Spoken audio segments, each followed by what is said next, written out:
na. Bawal ka na maalaga ni as pets.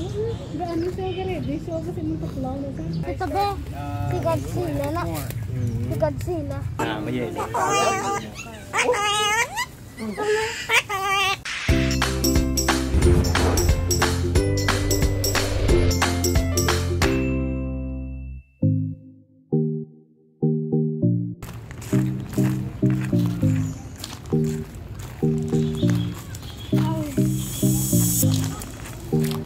Dariyo sila footbath pang sanitized. Pero hindi lang ka na. Parang hindi.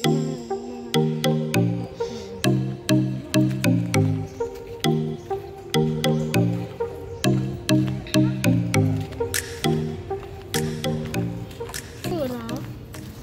Mama mo na tsura. Garong si Ariel na. Tuga sa mo yun. Oo. Magandang katao yung kape, no? Oo.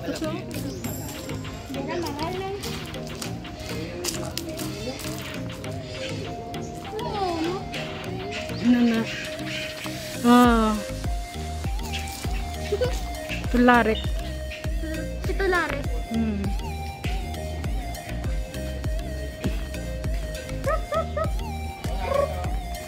Bip! Tularik. Tulak ako ni Bip. Sayang. Tarik. Mabayi na ang itlog, no?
So sila subo kay I just fed them with their chicken meals, and every Saturday I feed them chicken meals.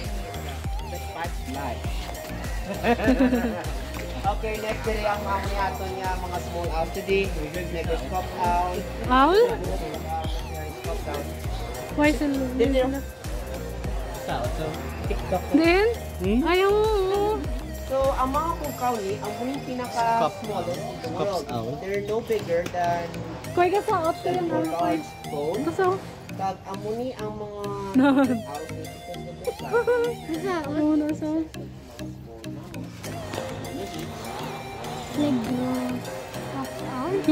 Scoops out. Education guide. Sino ka na yung mga lan? Si Kuya Kim. Kuya Kim, machansa. No. That's the original Kuya Kim. I am what they say they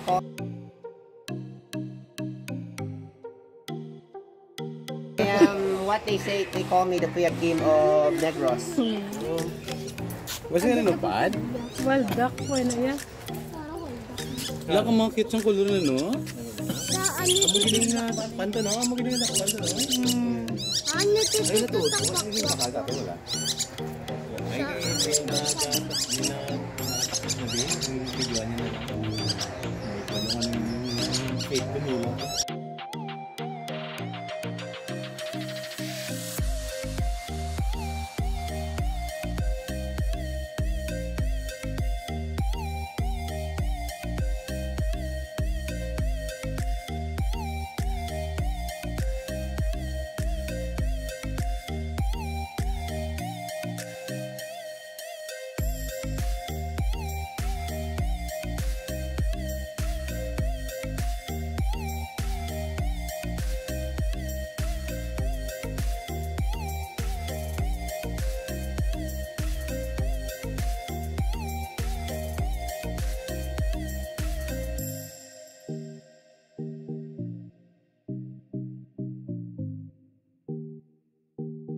population mga 100 or 200 to 100 individuals left. Sige ba in dyan? Cebu. Sino yung mga hunter na gyapon gano'n?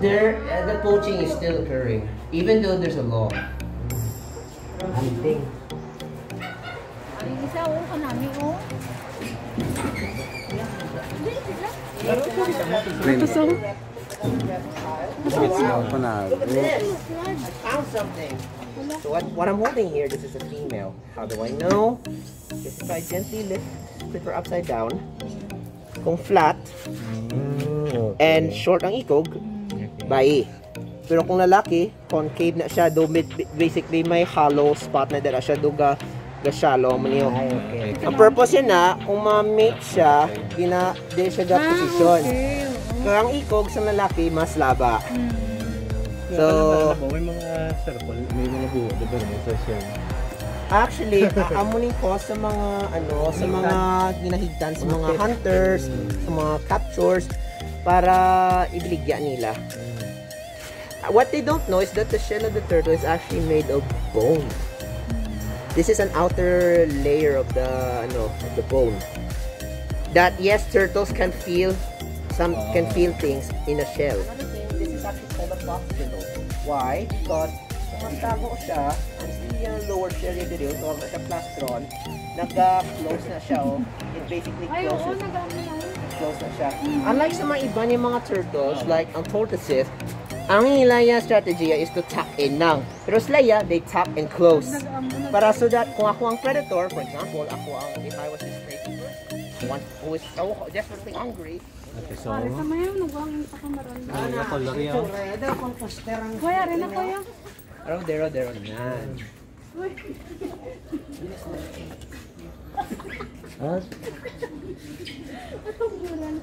Ay, sa mga kakasin sila ba? Ato ko naga pong kumaral. So, amuning exercise yan, they're no bigger than a domestic cat. Because nobody, one reason, nocturnal sila, kag very hungry. Usually anything that they move around is smell. Kung makuha siya kitten, ang maral makuha siya sa baby yak. Ay, oo. Para to fair share how. Pero unfortunately, because among yung mga areas sa like Philippine plantation, among yung mga areas mostly na-harvest. But many times, yung mga parent niya out, Iyag yun, minimal lang yan mo lang to yan.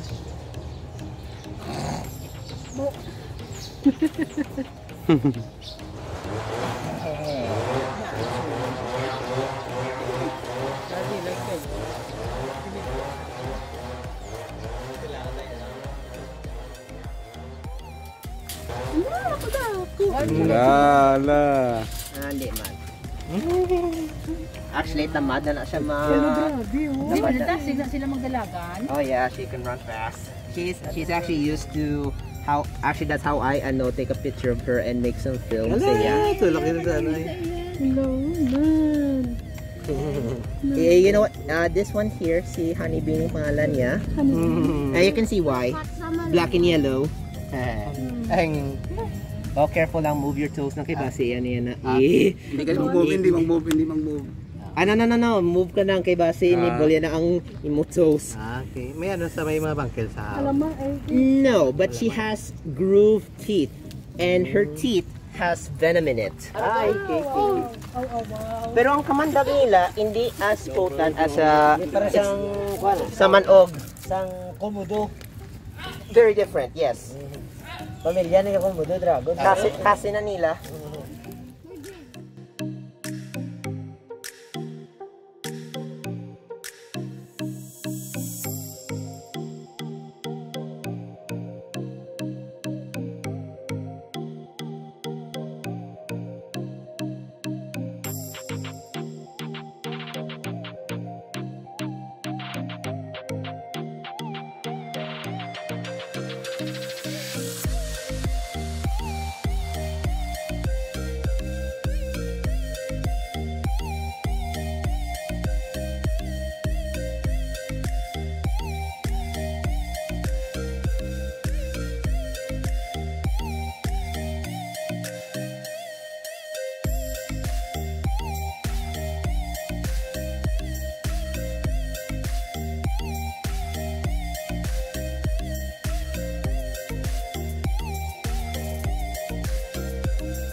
So ang third eye, ang murang ginagamit ya ma-detect sang how high or low is the temperature of the area that she's roaming around. At the same time, makita sa foreshadowing sa iya predator.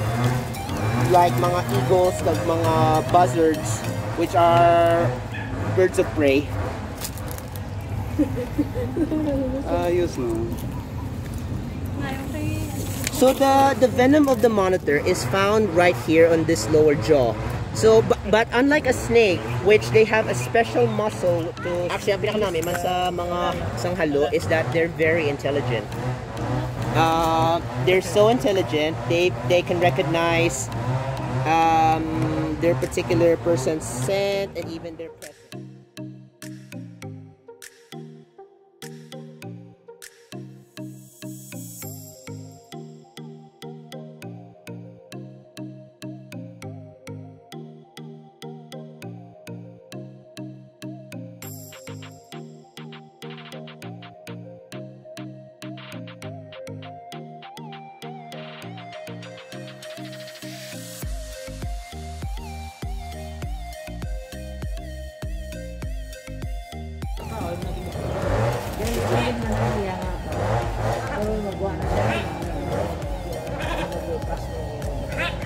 In the wild, they would look for hollow dahil sila niya, di na nakapagmahimok sa nila own nest. They would rely on woodpeckers to naturally carve a wood out para inakaw nila, kagmahimok sa nest, or ang pinag-ano siya nag-form sa bubuo by natural erosion. Ang kaya way of keeping nila nest, kasi yung may kakapor, wala natin bagay, isang panginoon na sa lukong may cement. It's made of cement. Saan na may batusa? Napusa nila?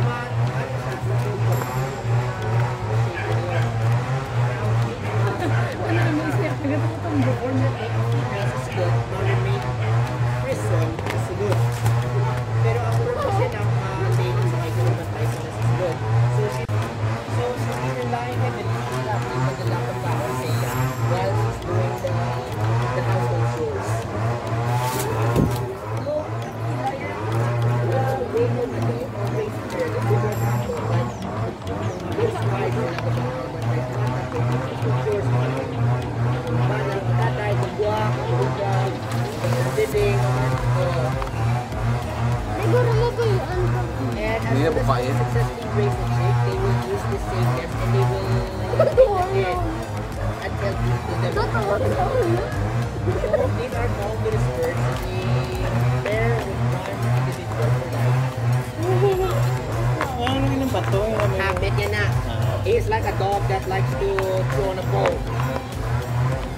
Just like a dog who likes to chew on a bone or a slipper, they're also a bird that also likes to chew on a rock.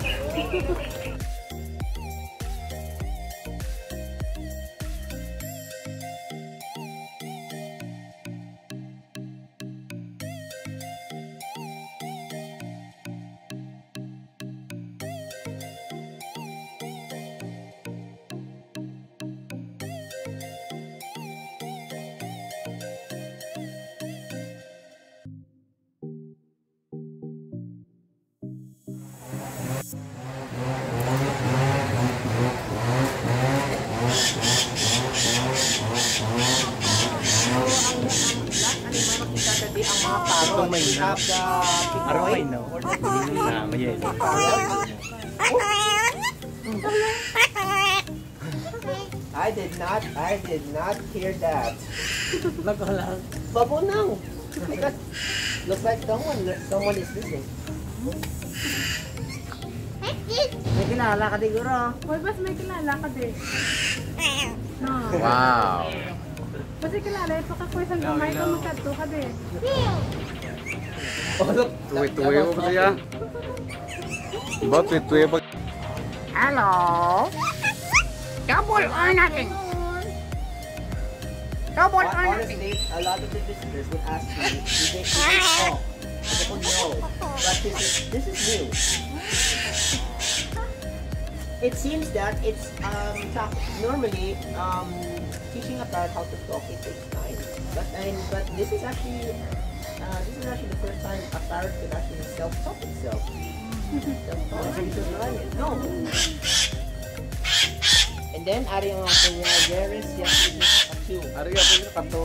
Hello. Anong gamay kato mo na siyang istorya mo na to?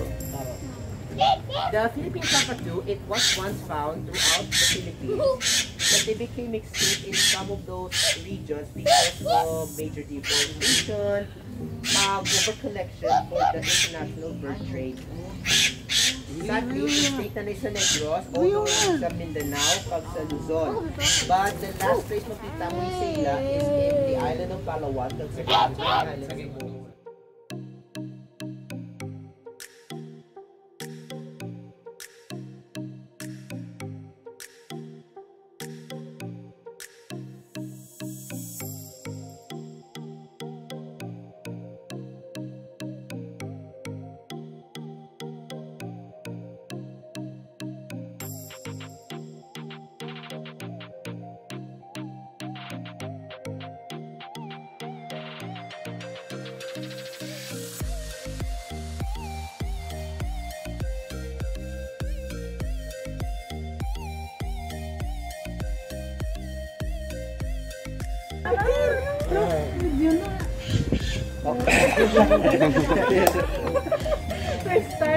Okay, pull her head out. Ano yung ulo yaw?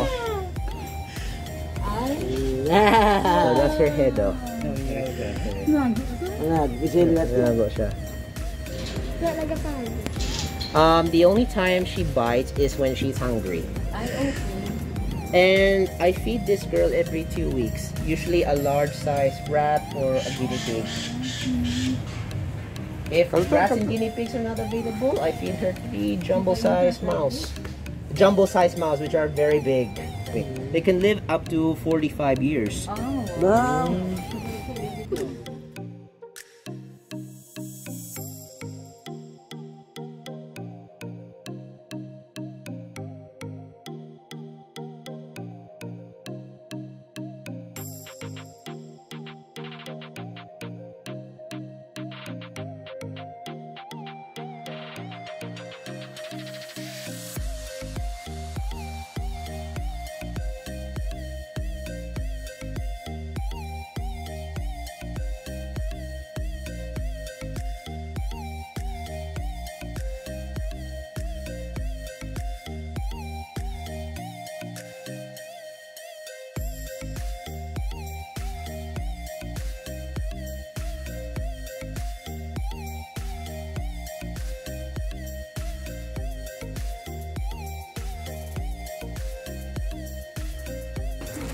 And there goes my stick. Ano ni siya yung Burmese python. Burmese? Sorry, kung yung mga big snakes niyo, gina-microchip na sila para if ever mamdula sila, tapos ma-retrieve. Tutulan sila kung din. Kasi mo kinutabihan. Correct. Kag may mga states sa Florida that are making some legislation that bawal ka na maalaga ni as pets. Gaano siya ready? So, kasi mo tuklaw na siya. Papicture siya. Wala na siya to. Believe me, filming snake strikes is always a fun because you would see how they strike. Pero this one, she's just very curious na mo.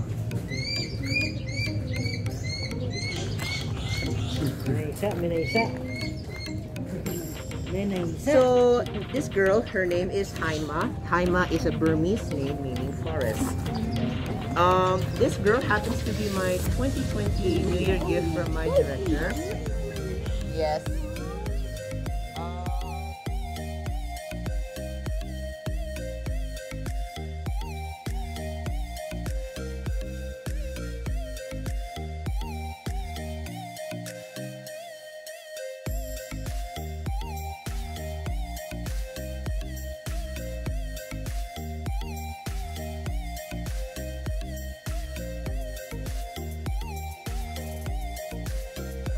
Yeah. Grabe. And if you want to know how heavy it is, try carry her. I'll carry her head, you carry this part. Ay, gusto ka mo. Pang carry niyo to. Ay, kuya. Ay, mo to. Picturean. Ay, nakabugas pa naman.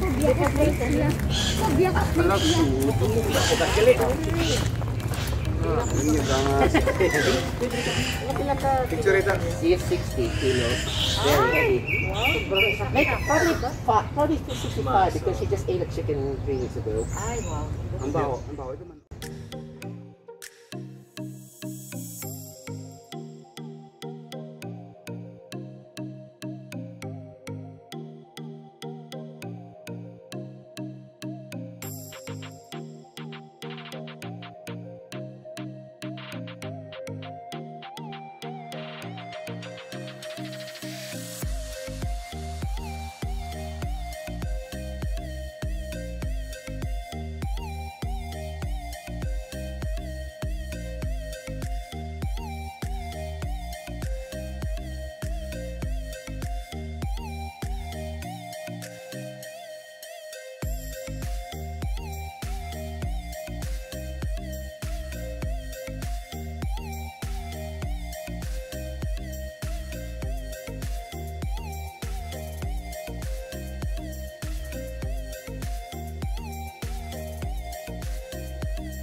Ang nami sa ato yung mga ibid because they come in different colors. In other islands, they can be purple, they can be bright green, bright yellow green, blue, etc. Kilala ka na yan?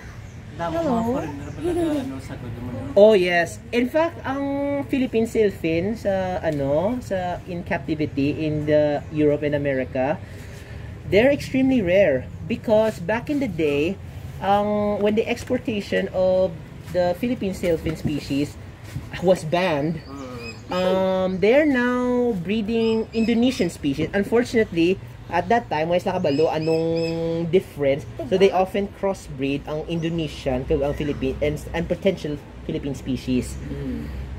I remember in a YouTube video that a breeder was looking for a pure Philippine sailfin pair. They could cost anywhere like mga $8,000 to even or even mga 12,000 for a pair. Oh. Very expensive. Yeah. Putsers ga. Pero ang price na may rason na siya kay they're from the captive source. Whereas ang poachia do cheaper sila, pero unfortunately ang downside man ang animal ginkuha nila, they don't acclimate sa area where they're been already been handled. Sharia, he's actually our successful hatchling that was laid by the pair who we met, and the reptile breeder artificially incubate his egg and then nag-hatch siya. Isa lang siya. He is with 3 siblings. Unfortunately, his 2 originals had passed away. So siyang pinaka last one. But last year, I have hatched mga at least 9 of his younger siblings after him. And they were very small, but because they're related, we cannot keep them, so we release them to the natural habitat where sailfins are, just to help out the wild population to boost their numbers. Now tuwag na siya sailfin because may sail-like shape there sa tail.